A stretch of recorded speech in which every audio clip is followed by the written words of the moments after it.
Hey, back again, recording from my bed. I don't know if you can tell, but I am in bed, essentially, on my bed. But more importantly, we're back for chapter 4. It is story time with Mrs. Mushy. No, with Mr. Brown. Story time with Mr. Brown. That's what I meant, and you know it. So don't start with that. Seriously, stop laughing.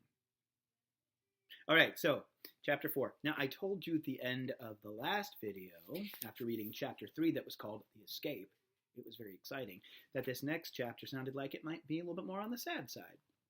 Let's talk about that for just a minute. Because, I think one of the most important messages about this whole book is to realize that things can get pretty sad sometimes. They really can.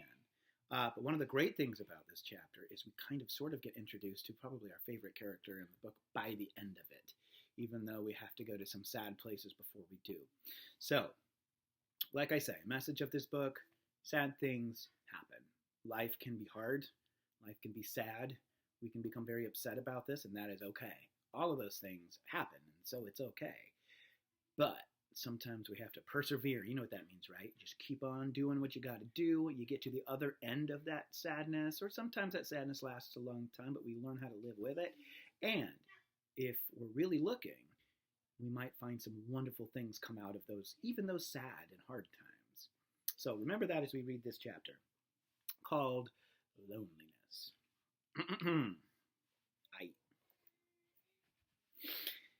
The next day, it was rainy and dark. Rain fell on the roof of the barn and dripped steadily from the eaves. Rain fell in the barnyard and ran in crooked courses down into the lane where thistles and pigweed grew. Rain spattered against Mrs. Zuckerman's kitchen windows and came gushing out of the downspouts. Rain fell on the backs of the sheep as they grazed in the meadow. When the sheep tired of standing in the rain, they walked slowly up the lane and into the fold. Rain upset Wilbur's plans. Wilbur had planned to go out this day and dig a new hole in his yard. He had other plans, too. His plans for the day went something like this. Breakfast at 6:30. Skim milk, crusts, middlings, bits of donuts, wheat cakes with drops of maple syrup sticking to them, potato skins, leftover custard pudding with raisins, and bits of shredded wheat. Breakfast would be finished at 7. From 7 to 8, Wilbur planned to have a talk with Templeton, the rat that lived under his trough. Talking with Templeton was not the most interesting occupation in the world, but it was better than nothing. From 8 to 9, Wilbur planned to take a nap outdoors in the sun. From 9 to 11, he planned to dig a hole or trench and possibly find something good to eat buried in the dirt. From 11 to 12, he planned to stand still and watch flies on the boards, watch bees in the clover, and watch swallows in the air. 12 o'clock, lunchtime. Middlings, warm water, apple parings, meat gravy, carrot scrappings, meat scraps, stale hominy, and the wrapper off a package of cheese. Lunch would be over at 1. From 1 to 2, Wilbur planned to sleep. From 2 to 3, he planned to scratch itchy places by rubbing against a fence. From 3 to 4, he planned to stand perfectly still and think of what it was like to be alive and wait for Fern. His schedule sounds more and more like my daily schedule lately as we keep reading. At 4 would come supper.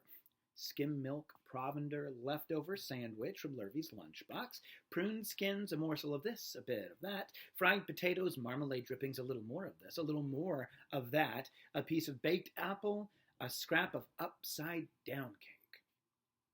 Wilbur had gone to sleep thinking about these plans. He awoke at 6 and saw the rain, and it seemed as though he couldn't bear it. That seems pretty familiar too. Have you guys noticed how much raining is going on right now?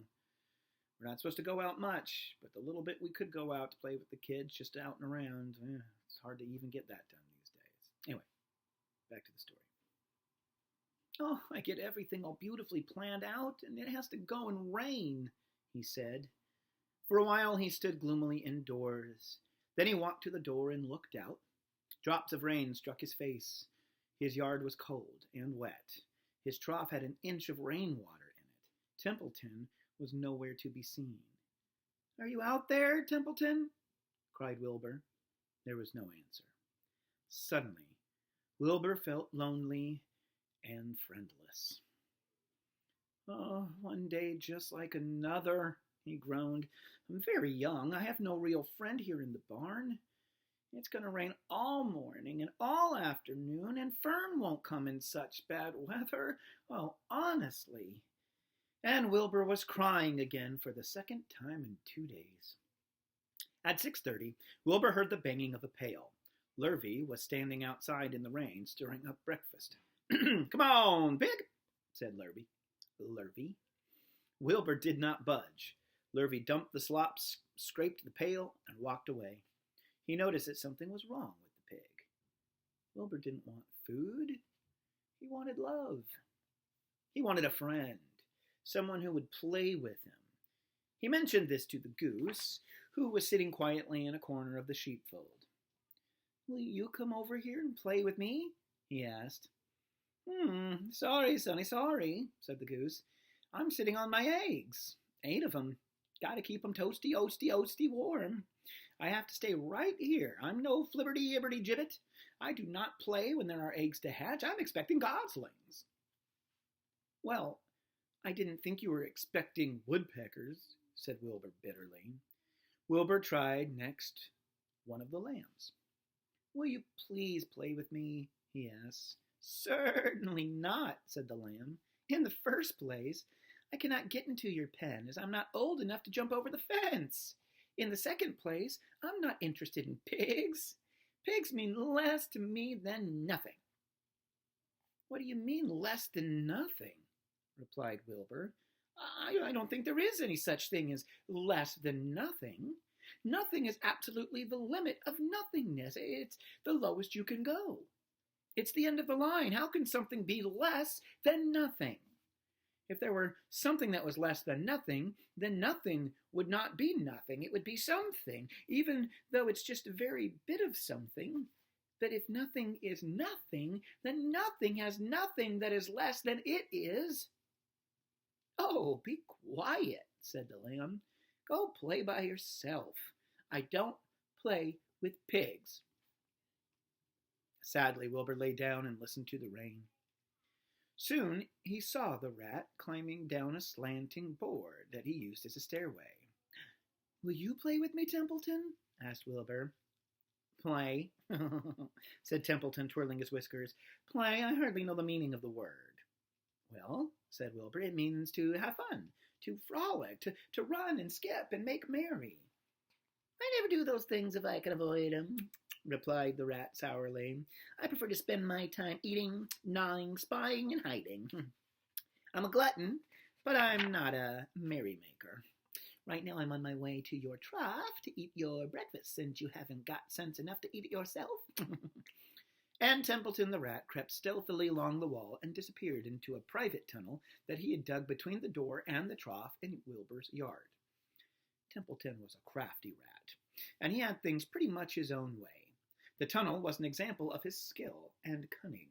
The travel enabled him to get from the barn to his hiding place under the pig trough without coming out into the open.